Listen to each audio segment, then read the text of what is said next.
Tradisionalis, kelompok ini masih diberikan status waspada. Loh, kenapa dikatakan waspada? Sebab kelompok ini walaupun mereka bukan fundamentalis, tapi memiliki 3 ciri yang sama dengan fundamentalis, sehingga kelompok ini harus diwaspadai. Kalau kelompok ini tidak dijaga,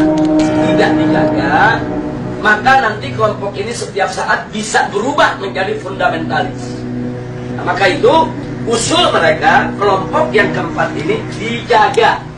Nah, maksudnya dijaga bagaimana? Satu, jangan kasih mereka berdekatan dengan kelompok fundamentalis. Sebab kalau kelompok tradisionalis dengan kelompok fundamentalis duduk bareng satu meja, satu kursi, mereka diskusi, maka kelompok tradisionalis berpotensi besar untuk berubah menjadi fundamentalis.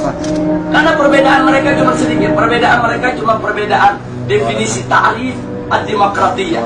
Itu aja yang mereka berbeda.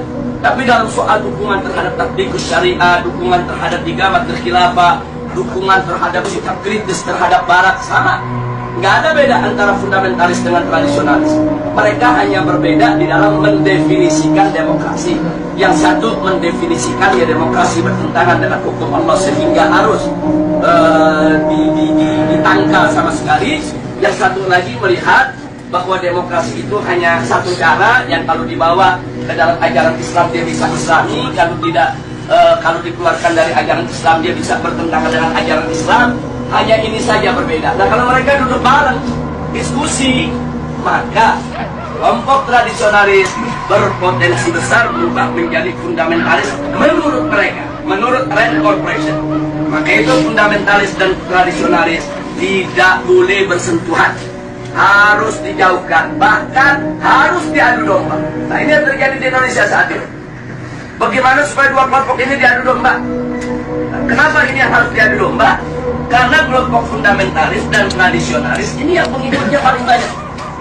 Kalau yang namanya modernis, kelompoknya tidak seberapa. Modernis dalam pengertian Rand Corporation, apalagi liberalis, ya mereka tidak seberapa. Mereka punya basis massa. Kita bicara basis massa akar rumput.